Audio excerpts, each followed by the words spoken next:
Mic check 1 2 1 2. It's the Y2K collector, and we have all seen it at this point. We all saw the Switch 2 trailer that was put out by Nintendo, and in my opinion, I think this might be the first time that I've witnessed Nintendo hit the wall of innovation in about, I would say, about 30 years. If you consider every succession of Nintendo since the original NES, each console that's come out subsequently from the NES has always been a major step of innovation for Nintendo. Even in an era where it seemed like innovation was falling apart for companies like Sony, who, in my opinion, they really started falling off like after the PlayStation 3, probably. The PlayStation 4 wasn't that much more innovative than the 3, and the 5 wasn't that much more innovative than the 4. Whereas in Nintendo's case, there was a huge leap, a huge obvious leap between the NES and the Super NES. Then from the Super NES, we saw the huge leap to the Nintendo 64. And it wasn't just in terms of graphics, right? I'm not just talking graphics and horsepower. I'm talking about the entire system. Like, the Nintendo 64 was a completely revolutionary system from the Super Nintendo, which was amazing in its own right.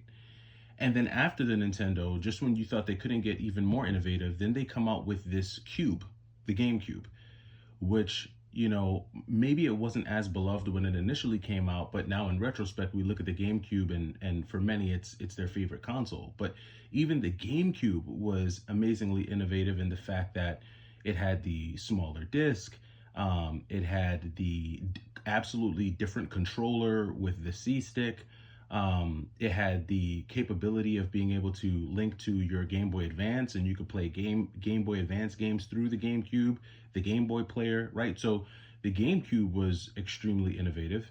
Then you go from the GameCube to the Nintendo Wii, which is another huge leap in innovation, using a sensor bar that acts as pretty much the full-time remote for the system, right? Now you're no longer using the traditional,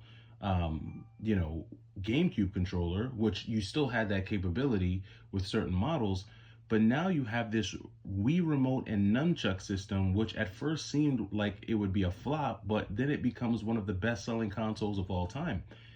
And then you move from that to the Wii U, which is where we see the first iteration of a gamepad being used as a controller.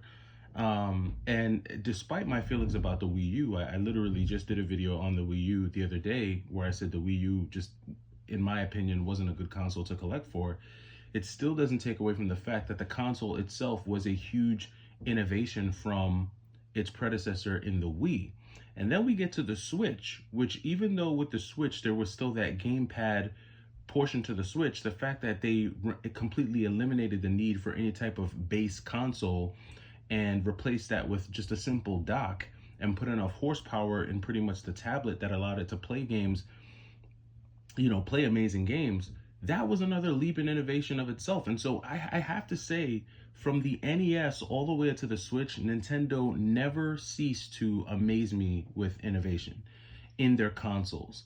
They've always done a good job of providing an absolutely brand new gaming experience, whether it be through the controllers they provide, the actual look and feel of the console itself. They've always done something to keep gamers at the edge of their seat. And this is the first time in my lifetime that I am seeing Nintendo not do that. And this move in looking at the Switch 2 feels very Sony-ish. It feels very PlayStation-esque.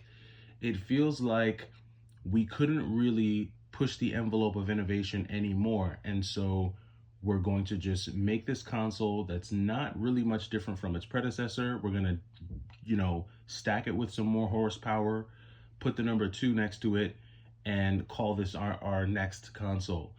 And it's a little bit of a disappointment because I've always counted on Nintendo, unlike Sony and unlike Microsoft, I've always counted on Nintendo to provide me with an absolutely brand new gaming experience, a brand new console, something brand new that I've never seen before.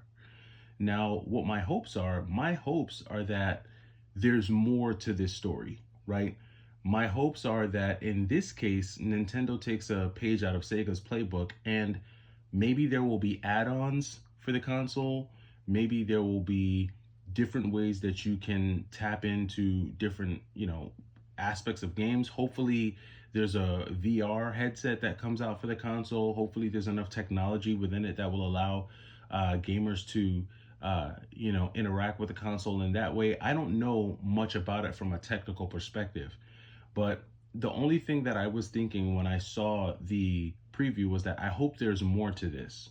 I know that they're just showing us, they're finally giving us a look at what the console will look like. They're finally giving us some imagery of what we can expect on the store shelves.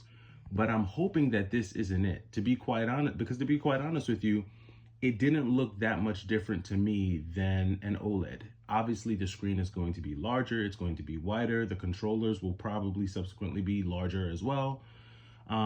There's a different way that they attach to the console itself. There's no longer, it doesn't seem like there's going to be like this kind of sliding rail like, feature to it where you slide the,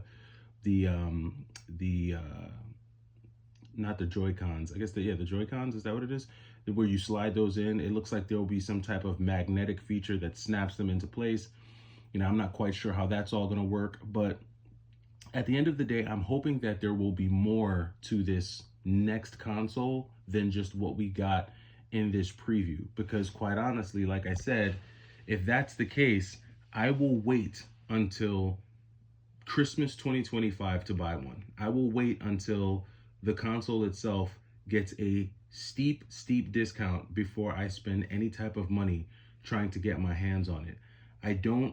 I have not seen yet, from what we've seen here in this release, I have not seen anything that makes me say I need to go and buy this tomorrow.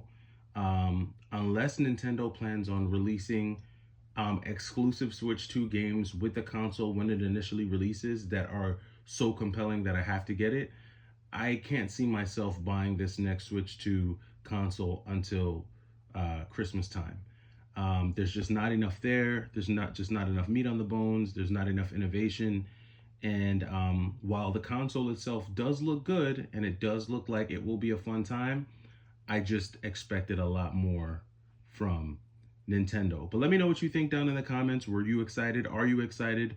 Are you going to be one of the first to pick this up? Let me know your thoughts, and I'll catch you in the next one. It's the Y2K Collector. Take it easy.